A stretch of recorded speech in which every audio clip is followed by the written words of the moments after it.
Assalamualaikum warahmatullahi wabarakatuh. Perkenalkan, nama saya Nurmala Usman, kelas 3B, Prodi PGSD Universitas Negeri Gorontalo. Yang terhormat Ibu Nur Fadliyah, SPD MPD, selaku dosen pengampu mata kuliah pengembangan kurikulum SD. Kali ini, saya akan mempresentasikan video mengenai implementasi kurikulum darurat. Nah, pengertian dari kurikulum darurat yaitu salah satu pilihan yang bisa diambil oleh satuan pendidikan yang melakukan pembelajaran jarak jauh. Kurikulum darurat diciptakan untuk penyederhanaan kompetensi dasar selama pembelajaran jarak jauh. Penyederhanaan ini akan mengurangi kompetensi dasar untuk setiap mata pelajaran, sehingga peserta didik akan fokus kepada kompetensi yang esensial dan kompetensi yang menjadi prasyarat untuk kelanjutan pembelajaran ke tingkat selanjutnya.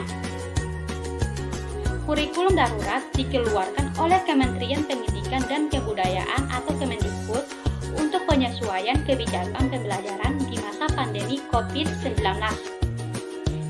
Dalam hal ini, ada dua hal yang akan dilakukan oleh pemerintah, yaitu yang pertama, perluasan pembelajaran tatap muka untuk zona kuning dan menerapkan kurikulum darurat dalam kondisi khusus. Kemudian, pelaksanaan kurikulum berlaku sampai akhir tahun ajaran, meski kondisi khusus atau pandemi sudah berakhir. Dengan demikian, kurikulum darurat tidak wajib pilih. Ada 3 opsi yang bisa dipilih oleh sekolah, yaitu yang pertama, tetap mengacu pada kurikulum nasional. Yang kedua, menggunakan kurikulum darurat atau melakukan penyederhanaan kurikulum secara mandiri. Yang ketiga, kurikulum darurat ini disiapkan untuk jenjang PAUD, SD, SMP, SMA, dan SMK. Modul belajar PAUD dijalankan dengan prinsip bermain adalah belajar. Proses pembelajaran terjadi saat anak bermain serta melakukan kegiatan sehari-hari. Sementara untuk jenjang pendidikan SD, modul belajar mencakup rencana pembelajaran yang mudah dilakukan secara mandiri oleh pendamping baik orang tua maupun wali. Pemerintah juga memberikan relaksasi peraturan untuk guru dalam mendukung kesuksesan pembelajaran di masa pandemi COVID-19. Guru tidak lagi harus memenuhi beban kerja 24 jam tatap muka dalam 1 minggu, sehingga guru dapat fokus memberikan pembelajaran secara interaktif kepada siswa tanpa perlu mengejar pemenuhan jam. Kemendikbud berharap adanya kerjasama dengan semua pihak, baik guru, sekolah, ataupun orang tua. Orang tua juga diharapkan aktif berpartisipasi dalam kegiatan proses belajar mengajar di rumah. Guru diharapkan dapat terus meningkatkan kapasitas untuk melakukan pembelajaran interaktif dan sekolah dapat memfasilitasi kegiatan belajar mengajar dengan metode paling tepat. Dengan adanya kurikulum darurat ini, Kemendikbud berharap dapat mempermudah proses pembelajaran di masa pandemi. Selanjutnya, saya telah mewawancarai beberapa pihak di mana terdiri dari guru, orang tua, dan siswa. Nah, untuk itu mari kita lihat cuplikan video dari ini. Perkenalkan, nama saya Nurmala Usman, dari PGSD dari Universitas Negeri Gorontalo. Kali ini saya ingin mewawancarai Ibu untuk memenuhi salah satu tugas pengembangan kurikulum, di mana saya ingin bertanya kepada Ibu, yaitu pertanyaannya, kendala apa saja yang Ibu alami saat mengajar anak SD, terutama pada masa pandemi?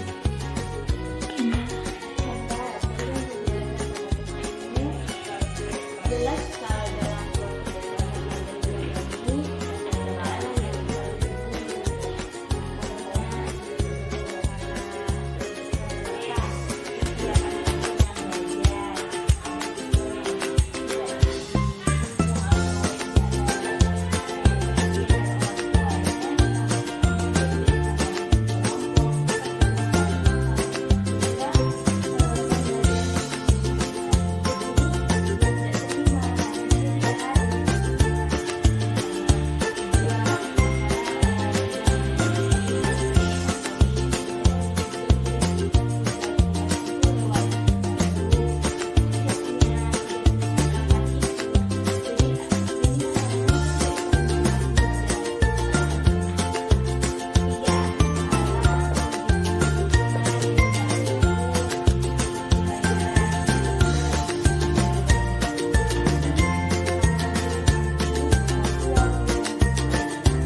tersebut mengatakan kendala-kendala yang dihadapi guru selama proses pembelajaran di masa pandemi saat ini yang pertama yaitu kesiapan siswa dalam belajar, yaitu ada siswa yang tidak didukung atau tidak diperhatikan oleh orang tuanya selama siswa tersebut belajar di rumah.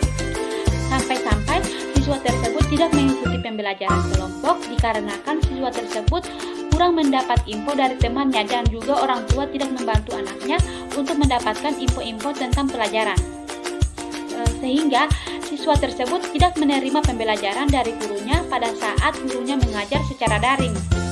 Yang kedua itu, tidak semua siswa memiliki Android sendiri, sehingga anak itu tidak bisa menerima materi pelajaran yang diberikan oleh gurunya pada hari itu. Yang ketiga, di mana kondisi lingkungan yang tidak mendukung sehingga proses pembelajaran menjadi tertunda. Namun, guru-guru tetap berupaya supaya proses pembelajaran bisa tetap berjalan, yakni guru-guru langsung mengalihkan siswa untuk belajar menggunakan grup via WhatsApp. Jadi, proses pembelajaran bisa di video lalu dikirim di grup WhatsApp siswa. Walaupun tidak semua siswa memiliki handphone pribadi, tetapi mereka bisa menggunakan atau meminjam handphone orang tua atau saudara-saudara siswa tersebut, dan karena kendala itu mereka jadi terlambat untuk memasukkan tugas dari gurunya.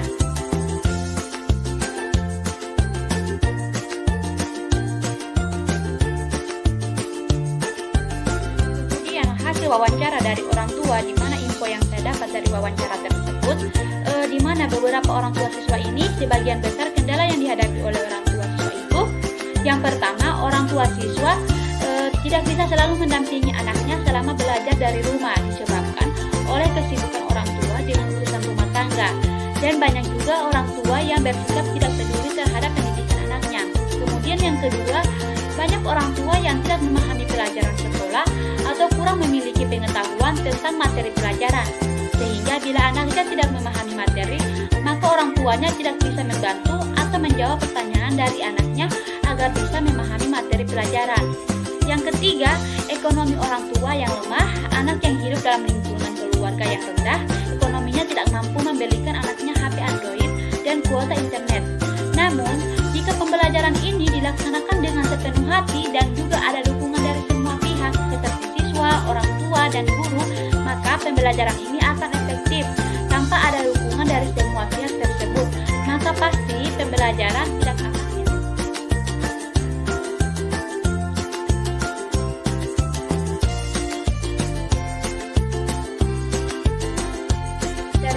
Wawancara beberapa siswa sekolah dasar ini, ada beberapa kendala yang sering dihadapi siswa. Yang pertama, tidak semua siswa memiliki HP Android. Jadi siswa itu akan kesulitan untuk mengikuti proses pembelajaran daring dan juga kesulitan mendapatkan info dari gurunya di sekolah. Yang kedua, masalah jaringan internet. Tidak semua wilayah sudah memiliki jaringan akses internet, terutama di wilayah pedesaan yang belum memiliki atau belum terakses jaringan internet. Maka ini juga menjadi kendala bagi siswa. Yang ketiga, kebanyakan siswa kurang mendapatkan dukungan dari orang tua. Banyak dari mereka tidak didampingi orang tuanya selama belajar dari rumah, sehingga anak merasa kurang diperhatikan dan kebanyakan dari mereka malah bermain.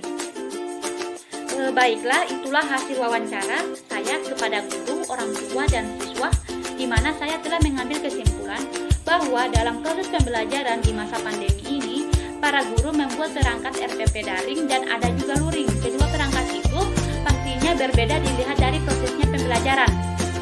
Dan dalam pembelajaran saat ini banyak terdapat kendala-kendala baik dari pihak guru, orang tua, dan juga siswa. Akan tetapi jika semua pihak tersebut saling mendukung dalam pembelajaran pada situasi saat ini, maka kendala-kendala tersebut pasti akan bisa diatasi dan proses pembelajaran akan tetap berjalan dengan baik. Jadi, di masa pandemi ini, dukungan dari orang tua, guru, dan juga siswa sangatlah penting untuk pelaksanaan pembelajaran walaupun kondisinya saat ini kurang mendukung. Dan dalam pelaksanaan pembelajaran ini, para guru tetap sangat memperhatikan protokol kesehatan agar tidak terjadi hal-hal yang tidak diinginkan. Itulah hasil dari pemaparan presentasi saya. Apabila ada kekurangan dan kesalahan, tolong dimaafkan. Sekian dan terima kasih. Wassalamualaikum warahmatullahi wabarakatuh.